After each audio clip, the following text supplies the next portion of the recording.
Seven Hearts. I'm here with Julian Walters, a local event planner. He does a lot of stuff within the community. We're gonna ask him a few questions. So, man, what got you into events or creating programs? Yeah, man. So as a kid, on the South Side, we grew up together, and you know how it is. Johnny used to do the block party, and it used to be basketball and all that stuff, but you had to be a grown man. But just that culture, just seeing that stuff, being a part of it, being a little kid on the sideline, it was always like I couldn't wait to get old enough to do it. Then as a former hooper, when I was really in my prime doing my hoop thing, nobody was doing it. So it was like I waited all those years to get on the court. And then when I was ready to go at everybody in the city, nobody was throwing the event. So I remember being in my dorm, and I'm like, okay, I'm gonna bring the block party back. If don't nobody do it, if it hasn't resurfaced by the time I'm able to do it, I'm gonna do it. In that growth, in that time between when I was in my dorm room to now actually going on my third year doing it, it was more so, other things that happened. I became into real estate, started making connections. So I thought, hey, what better way to bring resources to the community than in a comfortable atmosphere? We're going to make it fun, we're going to make it light, but people need to know that these resources are here in Dane County to help them economically. So aside from the fun, we have a resource tent, we have black vendors so they can come sell their stuff and patronize their building. We have their businesses. We have local acts coming on, and they're going to display their talent for the community. So I wanted to feel like a backyard feel, like when you go to your auntie or your grandma's house or your cousin's house, but I wanted to be at the park, and I want people to I want to bring the resources to people where they can receive them in a comfortable environment. Why Penn Park? Why the South Side? It had to be Penn Park, man. You know what I mean? Like, it had to be Penn Park. That's the side of town I grew up on. My family, when they came from Chicago, started on the South Side, going to the Boys and Girls Club, being a Raider, being a Madison Spartan. Like, it had to be Penn Park. I scored touchdowns at that park. I had my first kiss at that park. I got in my first fight at that park. Yep. So it's a personal connection to that park and to that side of town. And those people who see me grow up over there, it's important for people who has found success or are doing well to come back and give back to the community, because it's a little Patrick there, it's a little Julian on the South right now, and they need to see us. They need to see people come back and do what we're doing. All right. Tell us a little bit about your upbringing, man. Like, what was your experiences of growing up in Madison? My upbringing was a lot like everyone else's. Like a single mom, dad in and out, then he was kind of gone, and we lived on Hammerstein. We lived in the low income areas and things like that, and I guess we could live in quote unquote poverty. And what it didn't feel like that, because everybody around you black, everybody got the same stuff. Everybody is at the same level, which is not a high level, so it feels like normal. Yep. Then my mom, just being the resourceful woman she continued to develop herself, develop her life. She got us a Habitat home, and that kind of gave us a stable housing foundation, and that's really what clicked. It's crazy because life comes 360, 180, because I'm doing housing advocacy. I'm helping people buy homes and things like that. My mom didn't know I was going to be a realtor or an investor or a developer. It was just she wanted a better situation for her family. And now seeing the importance of it coming back tenfold, seeing how it helped my family, that's what I mean by the resources. Like, sharing, it's not just tangible things, but also kicking game, giving back the knowledge. Like, hey, this is how important being a homeowner is, or at least just finding stable housing. So I'm trying to do my part to create that, but also I want to bring the awareness to the community so people know, hey, this is how people create wealth. This is how I can advance my family. So my mom, the single mom, she went and got her degrees and did all stuff and became Superwoman. And so I kind of just catapulted off her back to everything I'm doing now. How important is that, being, as I'm hearing, your mother kind of made some sacrifices so that essentially you can have an experience or a lifestyle as of now that she may never experience. Correct. So how important is that, like, for your mom and just everything you're doing right now to kind of give back, being your mom set the journey, but now you're taking that legacy and you're finishing it. For sure. And that's funny, life is a marathon, you know what I mean? Like, Nipsey Hussle said that, and it's funny because I always correlate like my life and people's journeys to like a track race. And essentially everybody starts in different places. You might be the person who start the race for your family, or you might be the person who's receiving the baton. And like you said, it was very crucial to where I am now. That my mom started that race and started catching up, gaining speed on the other people in this life. So when she handed off that baton, it's like I've seen things. You know, I've seen her, you know, go from this to a homeowner. I've seen her go from this to a business owner. I've seen her struggle, but the sacrifices was there. You know, it was nice. My mom cried, you know what I'm saying? But it was always a blessing, you know, getting older and realizing it was like, you know, she was crying because, you know, she had went grocery shopping, she had paid her bills, but she ain't had money for nothing else. Like now her bank account was at zero. And, you know, in those experiences, it's like, it could always be worth. Like we could not have a roof over our head. We could not have the food. And so just the humility, but also growing with her, you know, going from that to seeing where she is now and things like that. It's like she set the tone. So it's like, why would I not be great? Like, why would I not chase greatness when my mom didn't sacrifice for me to be great? So it's important, you know what I mean? And to the listeners, I want y'all to know that it might not be you, you know what I mean? In our culture, it's everybody wants to be the one, but somebody got to start it. Like, you might not be the first millionaire in your family, but you might set the stage for the person behind you to be the first millionaire in your family. You might not have went to college, but you might have made the sacrifices for the person in your family to be the first college graduate.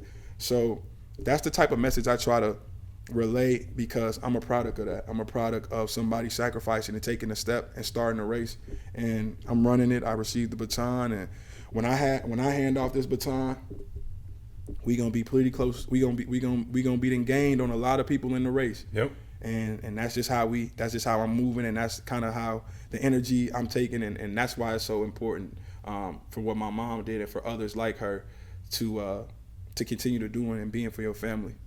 Because as I'm hearing you, you're extremely intelligent. So how important is that for you to keep that with being amongst our community, being where Ebonics and different forms of language and even lifestyles could be kind of looked down upon? Yeah. So how important is it for you to be intelligent and still represent yourself amongst your community? Yeah, man, I'm a chameleon. You know what I mean? Like, I'm a chameleon, and that's one of the gifts God gave me. I can relate to a lot of people. I've been in a lot of different situations. You know, I was a black man living in North Dakota, chasing my dreams, playing junior college basketball. So I was out there with people who had never seen the black people. I've been overseas to Albania, and they never seen black people. I'm in corporate rooms now, and I'm talking to people where I'm the only black person. But where I come from is culturally eccentric, you know what I mean? And that's what I feel most comfortable with. So my cousins, my friends, my family friends, my community, they are who they are, and I love that about them, and I would never change that. And when I'm around them, that's when I'm the most comfortable, and that's how I can relate. You know what I mean? I am this person when I need to be, but who I am at the core is I'm still Jew, I'm still Juju. I'm me, you know what I'm saying? And it's a time and a place for everything. So I don't discredit or downplay my education, or I don't discredit or downplay how smart I am or where I'm going or what I think is important. I just can relate to people at all levels, because through life I done been around or in those levels. So I can talk it because I walked it, and I think that's what makes me unique. You know what I mean? I ain't faking it. You know what I'm saying? I'm not gonna fake it. I might make some people uncomfortable on both fronts. You know, Yep. when I'm around corporate people, you know, I tighten up, but I might make them uncomfortable because I'm still a little rough around the edges. I still, you know, sometimes my slang come out, or Yep. I'm still trying to fit that how to navigate in those rooms. And then, you know, when I go back to the pen and I go to the South and I get around people and they know what I stand for, that might make them uncomfortable too. But I ain't, you know what I'm saying? I'm still Jew. I ain't judging people. However y'all get it, y'all get it. I still kick it how I kick it. My auntie still crazy. You know what I'm saying? I'm a typical black man. You know what I'm saying? My family dynamics look like everybody else's, and that's a beautiful thing. I embrace that. What is a message or something that you want to give to our community? What is something that right now, if someone was to take a light into your life, what is something that they would take away from? Don't settle. You know what I mean? Like, you can do it. The resources are out here. The opportunities are out here. No matter where you start, you know what I'm saying? If you want it, you can go do it. And I think that a lot of the times, you know, because the world has been so cruel to black people and the playing field is inequitable and, you know, oppression and all that, you know, it's a toll. It's mentally draining. We don't even know how mentally damaged we are before we graduate high school, just because it becomes the norm due to the world that, you know, that they've created for us. But, you know, rise above it and don't settle. You know what I'm saying? Like, It might not. You might look around your family, you might look around your neighborhood, and you might not see anybody reflective of who you want to be, but you can go be that person and then come back and show everybody like, yeah, this is possible. So don't settle, go after it. Don't dream light, dream big. Like, if you want to be a doctor, don't let nobody tell you to be a nurse. No disrespect to the nurses. Yep. If you want to go to the NBA, don't let nobody tell you to go overseas. If you want to be, you know what I'm saying? Like, if you want to be a business person, don't let nobody tell you to go get a 6-figure job. Like, stick to your guns, dream big, because it'll happen for you. Okay. So what made you choose real estate? Just from my own knowledge, like, it's not many people that represent us or our community. Yeah. But even with that, like, just from the experiences I've heard, is being like, certain buyers won't buy a house because it may be associated to certain cultures. Yep. So being a real estate agent, does that help, hurt, or what has been the experience? Yeah, that's a great question, man. I always wanted to do real estate. Like, my dream when I was a kid, you know, go to the league or go overseas and make money, and then every year I just come buy property. And I never really had a real in-depth understanding of it, Yep. but I knew what I wanted to do. And then COVID broke out when I was overseas, and everybody was back home, and I was unemployed, professional athlete, and I was, you know, struggling about what was going to be next because nobody knew what was going to happen with basketball. And I began watching podcasts. I began doing research and reading books and doing my own due diligence, and that's what led me to become a realtor. Then I worked with the Urban League, and I kind of managed and then eventually headed up the program, the home buyers program, for a little bit. So just naturally God ordered my footsteps, but I was always, I would want to say, a forward thinker. I was always kind of mature in that regard. And so I knew what wealth was at like 21. Like, I knew, like, okay, I didn't really know how to get into it, but I'm like, okay, everybody who owns real estate, there's no industry where the real estate owner doesn't get paid. Like, no industry, like warehouse manufacturing, whoever owns the warehouse, Heavy Hearts Clothing, whoever owns this commercial strip mall. Like, all these transactions are going by and happening every day in this capitalist economy, and whoever owns the real estate is getting paid on the back end, and they might be laying down all day. They might be on an island somewhere. So I like the wealth that it creates, but also the freedom. You know what I mean? Like, we ain't free as people. So like real estate and just creating that freedom, that kind of turned me on to it. You know what I'm saying? I'm like, I can create my own schedule. I can generate wealth. I can make good money. Like, I could give this game back to my community. Like, it's a win-win-win across the board. So once I got my feet wet in it, I just dived all in it. And like you said, like, we ain't grow up with no realtors. I didn't know what a realtor was till I was 20.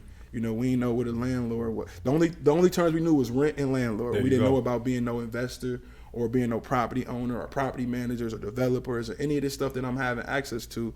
We didn't know about none of that stuff. So I want to get the word out, the message out, that it's a cool thing, make it look cool, make it look jazzy early. So people 11, 12, 13, 14, they like, man, I want to go do real estate. Like, the league, rapping, trapping, like whatever, like, that's cool. But also, like, this real estate stuff cool too. And I can hit everything that those affirmed titles can get me in this. And I ain't got to risk my life or do nothing crazy. I just got it. I can be smooth, be player, and I could go get wealth. Okay. So in high school, man, were you like crazy academically, like advanced, or was it sports? Like, what got you to a point where you are today? Because it's not easy to make it through high school to then go to college. Yeah, I was terrible in school. Like, I wasn't like academically motivated. I wasn't terrible, let's say, but I graduated high school with I think my overall GPA was like a 2.7. Yep. I think my core was like my core class was like a 2.3, 2.4. I had enough to graduate, and I had enough to be eligible for a scholarship. That was my whole thing. I was in people program and all types of stuff. I didn't care about that opportunity. I just wanted to be eligible to receive a Division I, Division II scholarship offer. So when I did the bare minimum. So I wasn't really academically inclined in high school. I didn't really start catching my stride until Did that college. help or hurt you in college? Because I know for me, I had to like essentially teach myself. Yeah, it hurt me. I was always kind of naturally, gifted. Like, I was one of them people who I ain't never study or do no homework and stuff, but I could get like a C, B, or A depending on the subject. Like, I would always pass my test because I retained things very well. But I ain't really hit my stride until college, and it hurt me because I ain't have no study practices, or I didn't know how to really be a student. But the structure of college just related more to me. It was more compatible with how I think and how I learn. 2 classes a day. You might have Wednesday off. Like, it was way more chill, and I was able to thrive in that. And that's when I really, started becoming a scholar, and I graduated with all types of honors when I was in junior college and when I went to my university. But yeah, that's a whole nother conversation. But 50-minute classes back to back to back 8 times a day, that just wasn't for me. No, man, and I think what I'm seeing in this generation is that, like, we don't have a lot of mentors. Mm-hmm. We don't have a lot of people that we can look to and say, because for myself, I wasn't the greatest in school, but I had a mentor that was just like, no, I wasn't either. Yeah. But the work ethic, I truly believe to this day, I'm not the smartest person. I never try to be, but I think I can outwork anybody. You put me in a room with somebody, and I'm going to figure out how to outwork you. Yep. And so being a young entrepreneur and a community leader, how has it been in Madison? How is the experience? Like, you growing up here, has it been receptive, or is it a little bit of a challenge? Yeah, I mean, I'm a village child for sure. You know what I'm saying? My mom had me involved in a lot of stuff, a lot of programs. I got a lot of scholarships later on in life. So it's been real receptive. I think that the community, has its flaws, and I think, we're working on that. But I think that they embrace people who are spreading a positive light and just genuinely being them. Like, I ain't never not gonna be me. Like, I'm not gonna get around. Like I said, I can get in these rooms and relate to people and be cool and navigate them, but I'm never gonna conform to that. Like, I'm never gonna go back to Penn Park and be a thug or be like the tough guy because I'm around those people. But I know those people. I'm gonna dap them up and talk to them, but I'm gonna still be you. I'm not gonna go and look down on people because I'm a successful businessman or anything like that. So, like, it's been receptive. I just remain true to who I am. I remain true to my values, and it's all genuine. Like, I do this because I have a passion for it. Like, I like throwing the block party because it's fun. Like, I like bringing those resources to people. I like helping with the backpacks and just highlighting Black excellence. Like, it's all good for me, and it's for nothing past that. Like, I've been in the red. I was in the red the first year I did it. Yeah. Last year I think I was in the green like $200, and then this year I'm gonna probably be in the red again. But I'm doing more things, and like, what I'm saying, the sponsors and the money and stuff will come. Like, it's cool. I don't mind putting my own dollars to it, because I believe in it. I believe in the cause, and I believe it'll grow, and people have a good time, and it's well received. So the money will follow it. The money will follow the results. But I think the community, it's been I've had a lot of positive feedback from the community and who I am and what I'm doing. So I appreciate Madison for that. This video is sponsored by Heavy 7 Hearts. Everything is one of one or exclusive. Our mission is to change the world one trend at a time. If you go to our website, you will see Proud to Pay. This item is for all of our customers that want to support us in our mission. Thank you guys, and we appreciate you. Do you have any memories or experiences from Penn Park from back in the days that you would like to express? Oh yeah, man, I got plenty of memories. We'll be all day talking about memories. Like, like Penn Park, man, it's a special place. Like Raider Saturdays, like, come on now, like, just Black people watching like the games, the Little Raiders, the middle school, the 2 middle school teams. Like, man, come on now. Like, I still see those people when they come to my like block party now, and they know who I am, and they remember me from being a shorty. Like, Penn Park, a special place. Like, I remember scoring touchdowns. Half the field was dirt. You running, you kicking up dirt behind you. Like, you know what I'm saying? Like, it was just it's a vibe, and that's one of my fonder memories. Just Raider Saturdays, ain't nothing like it. Like, from 11 to like 3, it's just people up there. Is you got the cheerleaders, you got the chants, you got the culture. Like, it's a beautiful thing. So I'll say that's probably one of my fonder memories. Like, one of my favorite memories. And then the block party that Johnny used to do, obviously that was a vibe. Juneteenth used to be a vibe, still a vibe. Yep. So those three things I would say are my favorite memories and things that I love most about Penn Park. How important is it you being from this community and still giving back? Because I'm hearing, like, you're not getting a lot of resources. It's not like you got $1 million and you just doing this and just it ain't hurting you. Like Yeah. you're doing this off of your passion and wanting to give back. Yeah. Why? Like you could be doing your thing, probably on a vacation right now, not thinking about none of the struggles of this community. Yeah. Why you made it so personal? Because, you know, I'm a product of it. You know what I'm saying? Like, I made it through. Like, my mom made sacrifices. And then it's also, like, I always ask myself, why not? You know what I mean? Like, don't wait for somebody else to do it. God laid it on my heart when I was in school.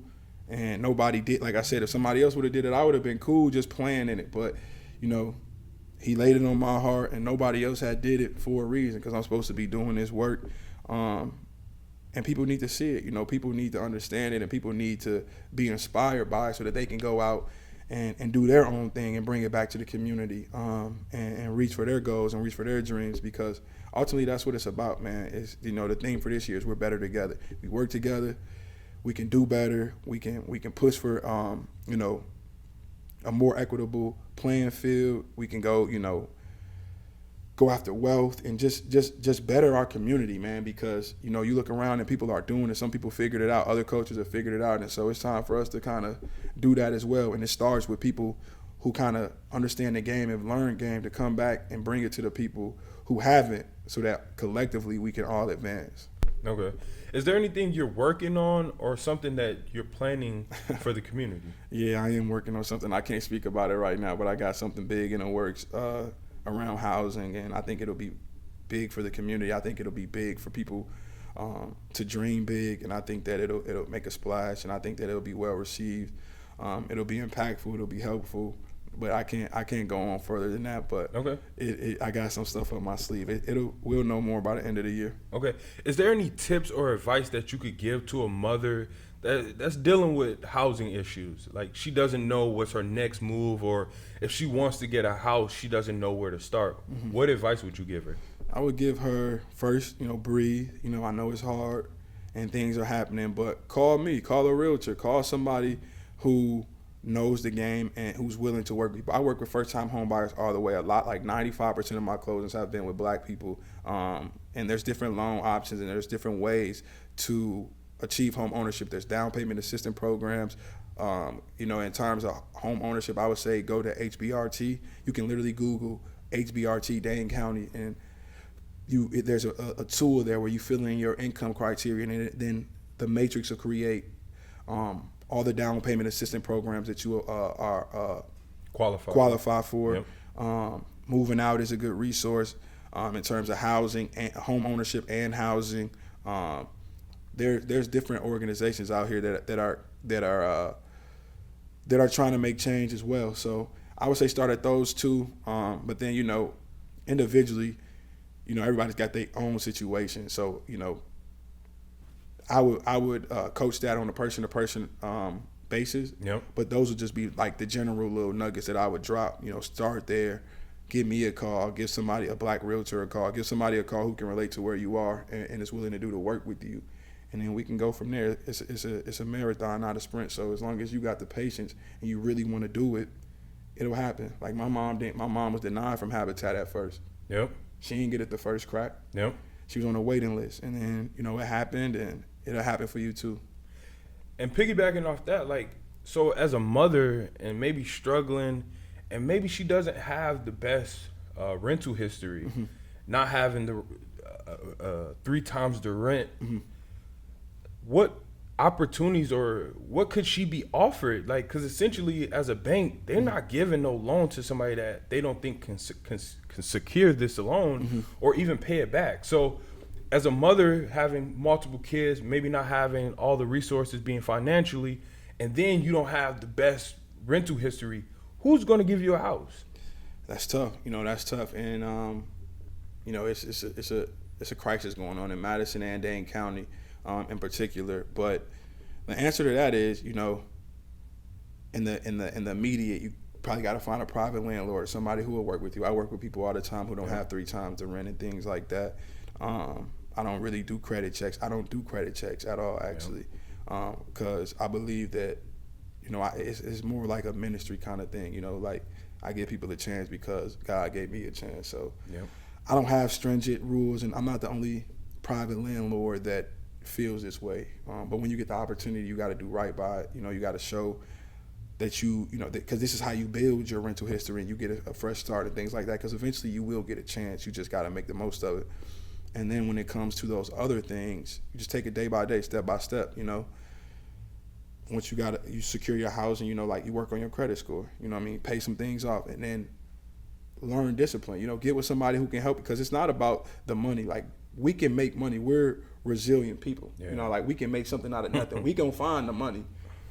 But how we spend it? Are we going to buy a purse? Are we going to buy a car that we can't afford? Are we going to buy clothes? Or are we stashing? Like, it's a discipline. So discipline is the word that I want to express in this segment. You incorporating? Because that's something I'm really, really big into. Are you incorporating any classes or seminars to help them with this information? Because you don't know unless you know. Yeah. So I've done a couple of things with I've done one seminar with the Urban League where we talked about these things in depth.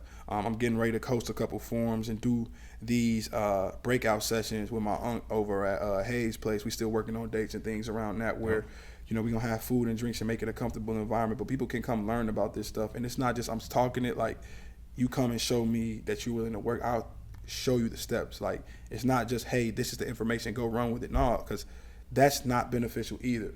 But, like, this is how we're going to get there. Like, this is the step-by-step play to achieve, you know, knocking off these things and make yourself a more viable option to secure a loan, a mortgage loan, a personal loan, anything. Yep. So I'm working on some things and making it so I can, and working on making it so I can make it more efficient and more consistent so that I can put it out into the community. I have done a couple engagements, but that's like some 2024 stuff that, you know, I'm working on with some other people to kind of make readily accessible to the community. Okay. I'm going to end off with two more questions. How important is it for you to be a father? It's really important. I don't have any kids of my own yet, but that's super important, man. Like, I was watching the NBA draft like a couple weeks ago, and like, you know, like that single story ain't really the narrative no more. Like, all the first round picks, all of them was up there with their dad, and the first thing they said was, I'm so happy I had my dad. He was there, you know what I'm saying? Long nights teaching me this, teaching me that. And that's just an example, obviously. But the discipline, you know, the mental toughness, when to cry, when to be strong, like, your mom can help you as much as she can with that. But, you know, as a boy, you know, now a man, like, a man's supposed to have shown me that stuff. And a lot of the bumps in the road that I had and knocking my head down and against the wall and on the floor happened because I ain't had that male guidance. You know, I ain't had that father who could tell me, nah, son, or this son. You know, me and my dad got a great relationship now, but through those development years, you know, while I was young, a boy becoming a teen, a young man, like, he wasn't there. So I had to figure a lot of stuff out on my own. And did that help you or hurt you? Because from what I'm hearing is like you had to create what you didn't have. Yeah, correct. But do you think that could have hindered you too, being like maybe you would have been too comfortable? It hindered a lot of people. It hindered people more than it helped them. You know, I had a very strong mom who picked up the pieces a lot, and so I didn't really miss out on much. But a lot of people don't have that mom. You know what I mean? Like, a lot of people, like, moms are great. They doing the best they can do, but my mom went above and beyond to make sure I didn't feel the absence of my father. And so some people out here without a dad and a mom working all the time and don't have the energy to do what my mom did. And so, like, that's a hindrance. Like, that's why people are out here lost, because young men, young women, like, they out here lost because the dad not there. Raising a child is a 2-parent job. I don't care what nobody say. I don't care how strong or how good single moms or single parents make it look.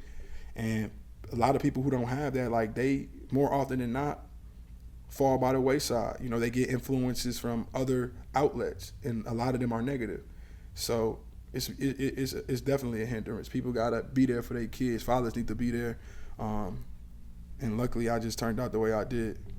How important is it for you to be a community leader? Because what I'm hearing is like you're essentially preparing to be a father, a community leader. You're doing the things that we heard about when we were younger, being like, man, you gotta.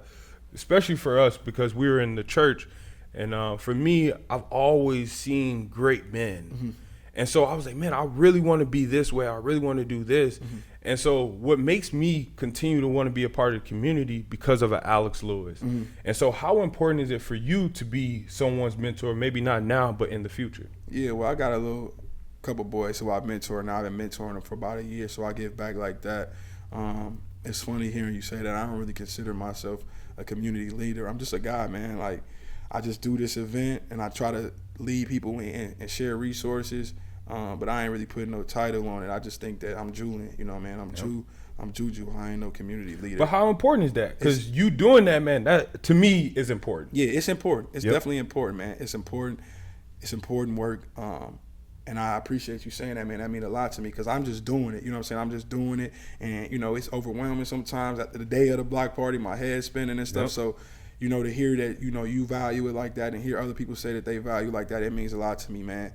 And it's important because somebody's got to do it. And, you know, you starting to see other things. I got a little bro who doing, you know, he came to the first block party. He 18, 19. He doing shoe drives and giving back shoes and stuff like so. And I know him. Yes, man. So yes. Shout out to Sterling on that. But like, that's why it's important because Sterling had been inspired by me. Now he doing stuff at a younger age, giving back, and he still even finding his way. He ain't even no full like developed like it's his manlyhood, and he already giving back because he see the importance and he making a change and he's blessing people, and that's why it's important.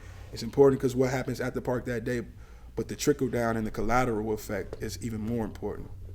Man, I just want to give you your flowers really quick. Julian, we're not like besties, but I would say from a distance, man, I am so proud of you because I've seen the journey and where you are now, man. I think sometimes the narrative of us is that we're white or is just different perceptions. But for you to be yourself and be educated and come back to help and serve your community, to me, I don't care about popularity or being, you know, famous or anything like that. My whole dream was always to buy my mom a home and really take care of my family. So for you to come back and really get back to the community, bro, you don't have to. I'm being honest with you. Like, you could go to a different city, a different place, and just make Madison a memory. But for you to come back and really entrench yourself into it, I'm happy to know you because for 10, 20 years, my son, my kids, my nephews, my younger family members are going to see you as somebody of the community. And for me to know you, I know that you have genuine intentions. But not only that, I feel like you're going to do some crazy, amazing stuff on the fact that you know what it feels like to be one of those kids of the community. So, Julian, keep doing what you're doing, man, because we don't talk all the time, but I want you to know, man, that shit, I'm watching, and I'm appreciative of it because I'm be real. Sometimes they look at me as like the white person, so I'm like, we need more people that can show like I'm from the city, I'm from the community. I just don't want to give any bad representations of what we can be or what we should be. Right, I appreciate that, brother. I'm proud of you too, man. Like, it's, you know, you doing your thing, and I'm here. I'm looking at this store, man, and it's a blessing. Like, just seeing everything you didn't accomplish, overcame, you didn't have some trauma and some traumatic things happening, and you still kicking and you still fighting, man. I draw inspiration from that too, man. So you keep doing your part, I'm gonna keep doing mine, and people gonna relate, you know what I'm saying? They gonna relate, and that's what it's about. They gonna relate, and they gonna take, and they gonna become inspired. And, you know, I ain't going nowhere. I enjoy other cities, I enjoy traveling, but home is where the heart is. And everybody, you know, all these other cities, they got a Julian, they got a Patrick, like Milwaukee, Chicago, New York, like they got their Julians and their Patricks. Yep. We from here, so this is where we need to be doing our work. And I believe in that, bro. Let's change the world together as two black men, and I think we both have a good path. It don't have to all interline, but I support, and I really want y'all to check out his event. It's going to be life-changing because if you need resources or if you need counseling, if you just need somebody to just bounce some ideas off of, there's going to be some amazing people out there that are doing some amazing things. So, guys, check out his Instagram, his Facebook for any information that you would need for the event. But also just stay connected with him because he's going to be doing some stuff to really change Madison all over. So thank you, guys.